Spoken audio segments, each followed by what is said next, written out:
잠수함을 우주로 쏘아 올리면 선체가 폭발할 것 같죠? 근데 실제로는 멀쩡합니다. 진짜 문제는 열이에요. 1시간도 안 돼서 승무원 전원이 사망하고 핵반응로가 폭발하거든요. 더 충격적인 건 미사일을 거꾸로 쏘면 지구로 돌아올 수 있다는 사실입니다. 말도 안 되는 소리 같지만 전부 과학적으로 증명된 얘기예요. 지금부터 하나씩 파헤쳐 보겠습니다. 먼저 많은 분들이 걱정하는 부분부터 볼까요? 진공 상태에서 내부 공기압 때문에 폭발하는 거 아니냐고요? 놀랍게도 잠수함은 터지지 않습니다. 왜냐하면 잠수함 선체는 원래 엄청난 압력을 견디도록 설계됐거든요. 심해에서는 물 압력이 대기압보다 50배에서 80배나 강해요. 500m 깊이에서는 손바닥만 한 공간에 성인 남자 50명이 올라탄 것과 같은 압력이 가해지는데 잠수함은 이걸 버티도록 만들어졌습니다. 근데 우주에서는 내부에서 외부로 일기압만 작용해요. 심해 압력의 50분의 1밖에 안 되는 거죠. 그래서 폭발 걱정은 안 해도 됩니다. 공기는 안 셀까요? 물 막는 거랑 공기 막는 건 다르잖아요. 맞는 말이에요. 하지만 50배나 강한 물 압력을 막고 있는데 1배짜리 공기압 정도는 훨씬 쉽게 막을 수 있습니다. 완벽하진 않겠지만 적어도 빠르게 새진 않을 거예요. 그럼 숨은 어떻게 쉴까요? 사람이 호흡하면 산소를 마시고 이산화탄소를 내뱉잖아요. 밀폐된 공간에서는 이산화탄소가 쌓여서 질식하게 되는데 다행히 잠수함에는 이산화탄소 제거 장치가 있어요. 화학 반응으로 이산화탄소를 흡수하는 장비인데 전기만 있으면 계속 작동합니다. 핵잠수함은 원자로에서 전기를 만드니까 이 문제는 해결되죠. 하지만 산소는 완전히 다른 문제예요. 핵잠수함은 물을 전기 분해해서 산소를 만들거든요. 물에 전기를 흘리면 수소와 산소로 분해되는데 이 산소를 사용하는 겁니다. 근데 우주에는 물이 없어요. 산소를 만들 방법이 없죠. 비상용 산소통이 있긴 한데 며칠이면 바닥나요. 결국 산소 부족으로 죽게 될 겁니다. 그런데 진짜 큰 문제는 따로 있어요. 바로 열 때문인데 이게 진짜 치명적입니다. 우주는 춥다고 생각하시죠? 근데 잠수함한테는 우주가 지옥처럼 뜨거워요. 우주 공간 자체는 영하 270도로 정말 춥습니다. 하지만 우주가 너무 텅 비어 있어서 열이 전달되는 방식이 지구와 완전히 달라요. 지구에서는 열이 3가지 방법으로 전달되거든요. 뜨거운 냄비 만지면 손이 뜨거워지는 게 전도, 따뜻한 공기가 위로 올라가는 게 대류, 햇빛이 따뜻하게 느껴지는 게 복사죠. 지구에서는 주로 전도와 대류로 열이 빠져나가는데 이 2가지는 공기나 물이 필요해요. 근데 우주에는 공기도 물도 없으니까 전도와 대류가 불가능합니다. 오직 복사로만 열이 전달되는데 복사는 3가지 중에서 가장 느린 방법이에요. 더운 여름날 생각해보세요. 선풍기라도 있으면 시원하잖아요. 바람이 땀을 증발시켜서 열을 빼앗아 가니까요. 근데 우주에는 바람도 없고 공기도 없어서 땀조차 증발 안 해요. 그냥 열이 계속 쌓이기만 합니다. 실제로 우주선 설계할 때 가장 골치 아픈 게 냉각이에요. 너무 추워서가 아니라 너무 뜨거워서 문제인 거죠. 국제우정거장 보면 큰 태양전지판 옆에 하얀 패널들 있잖아요. 그게 냉각장치예요. 내부 열을 액체로 모아서 그 패널로 보낸 다음 복사로 우주 공간에 방출하는 겁니다.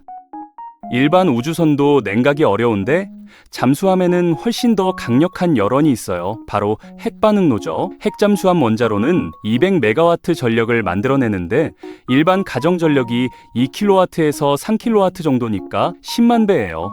아파트 단지 하나를 통째로 돌릴 수 있는 전력입니다. 근데 원자로 효율이 100%는 아니에요. 대략 50% 정도인데 그 말은 200메가와트 중 100메가와트만 전기로 바뀌고 나머지 100메가와트는 열로 낭비된다는 거예요. 이 열은 잠수함 전체를 1분마다 0.5도씩 올릴 수 있는 양입니다. 바닷속에서는 이게 문제가 안 돼요. 차가운 바닷물이 끊임없이 흐르면서 열을 빼앗아 가니까요. 잠수함에는 냉각수 순환 시스템이 있어서 원자로 열을 바닷물로 전달하거든요. 자동차 엔진이 라디에이터로 열 식히는 거랑 비슷해요. 근데 우주에는 바닷물이 없죠.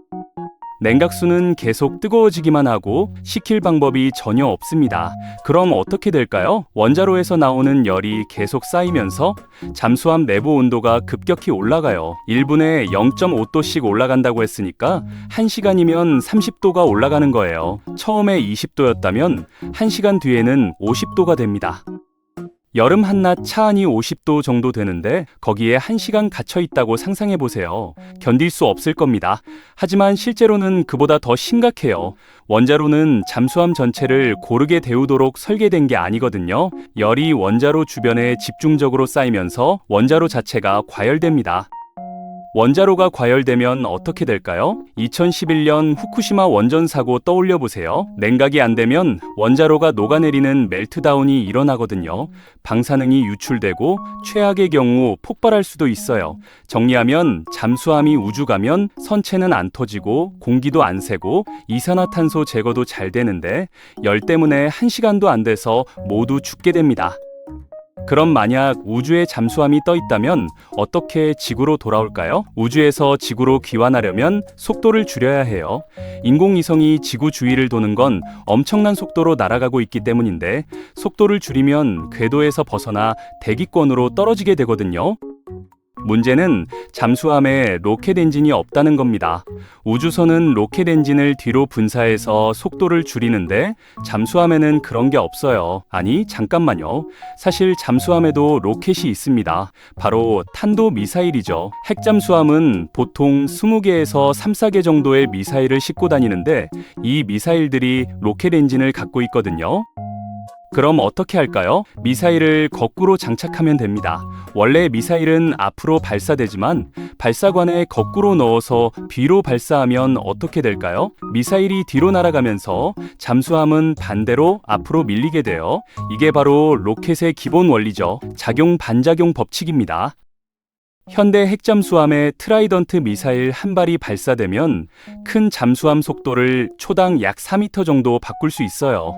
근데 궤도에서 벗어나려면 초당 100m 정도 속도 변화가 필요하거든요.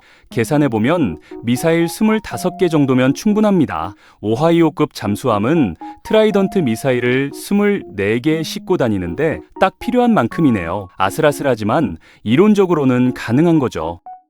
근데 여기서 끝이 아니에요. 잠수함이 지구 대기권으로 진입하면 어떻게 될까요? 우주선이 대기권 재진입할 때를 생각해 보세요. 엄청난 속도로 대기와 부딪히면서 마찰열이 발생하거든요. 온도가 수천 도까지 올라가요.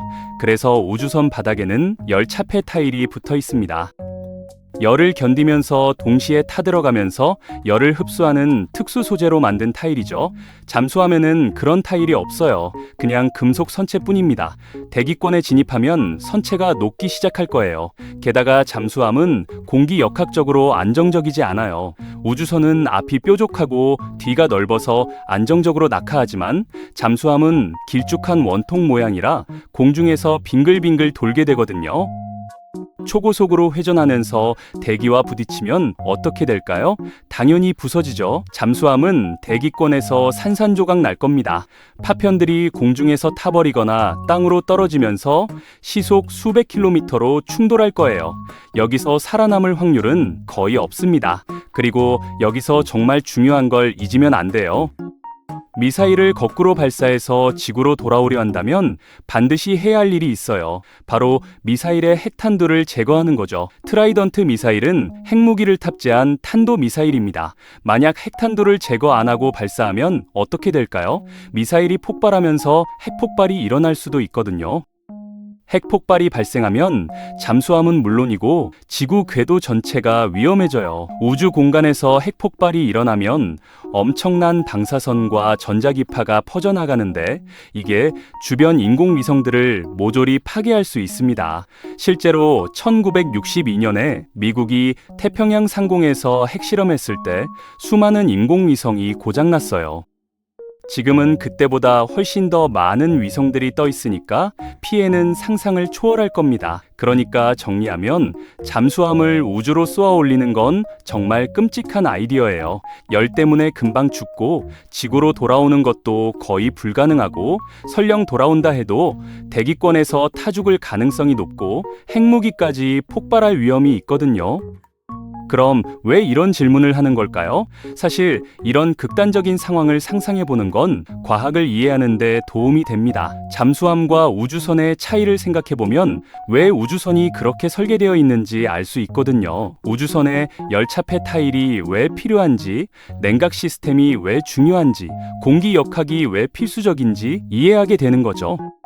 그리고 이런 질문은 엔지니어들이 실제로 고민하는 문제들과도 연결돼요. 우주 정거장을 설계할 때도 냉각 문제가 가장 어려운 과제 중 하나입니다.